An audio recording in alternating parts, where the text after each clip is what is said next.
In 1858 was launched the largest ship the world had seen. She was a paddle steamer, the Great Eastern, of nearly 23,000 tons. This ship was such an outstanding achievement that she inspired Jules Verne, the H.G. Wells of the last century, to write his famous novel, Floating City. If he were alive today, what flights of fancy would flow through his magic pen at sight of these modern craft? For his floating city was a village compared with the ocean skyscrapers that daily come and go from this great dock and seaport, Southampton. From the Tyne to Goodwin's End, from Bristol to the Clyde, peacetime or in war, the merchantmen of the empire and the world sail in, sail out. Southampton, the world's largest and most important passenger port, may well be called the Clapham Junction of the East. Here's our floating city, the Queen Mary, pride of the British mercantile fleet. She reflects all the tradition and character of a great sea-loving nation whose very existence depends on her maritime supremacy.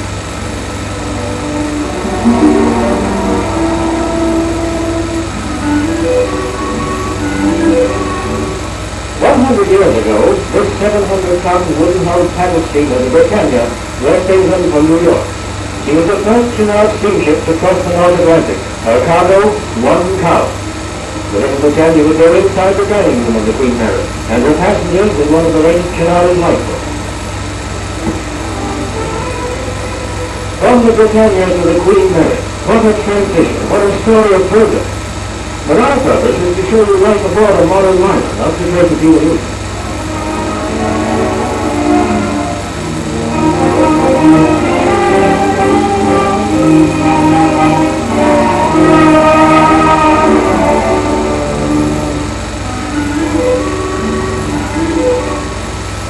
The last passengers aboard, the last batch of cargo was safely on the hatches.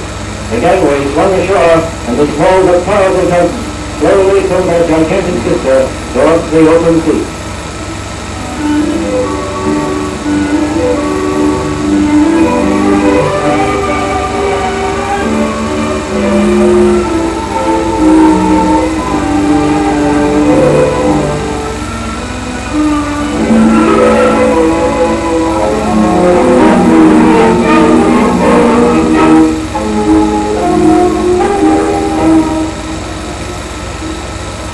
The responsibility of seeing a great liner safely out of port doesn't lie with its captain.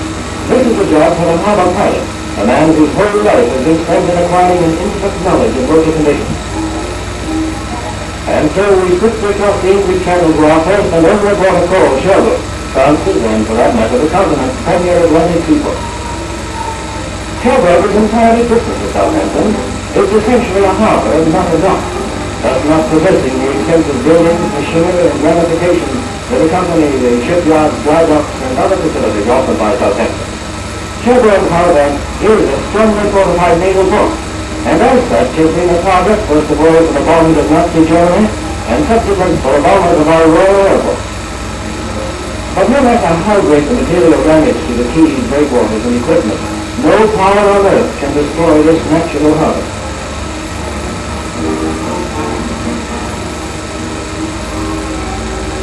Passengers from all parts of Europe and Western Asia travel by rail, road, or air to Cherbourg to connect with the liner sailing to the New World. Their luggage is slung aboard in cradles and lowered into the hold, where waiting sailors quickly pack it away. No time to break, everything has to be kept to schedule.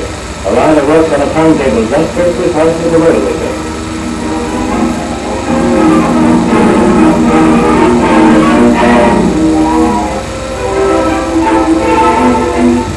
The promenade deck is almost 100 feet above the waterline. The corvette towers another 110 feet above that, and is built round the top of this tubular steel mast, 4 feet in diameter, and rising from the bows of the ship. Its roots by climbing hand over fist up a ladder of more than 100 runs, constructed inside the mast. In the closed mess, the lookout has an uninterrupted view over a great expanse of ocean. And from there, our cameraman secured the most unique shot ever taken of any great liner. It's a bird's eye view from immediately overhead, and the effect is curious. The deck of the Queen Mary looks like a gunning place.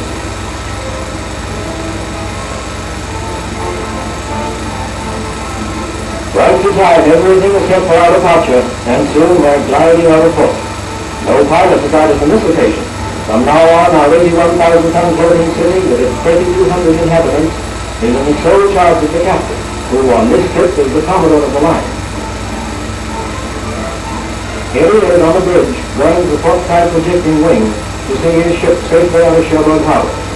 For the next 5 days, he's a man among men, a viceroy ruling a floating part of the British Empire. We steam slowly past Martello Light Port, and so out to the North Atlantic.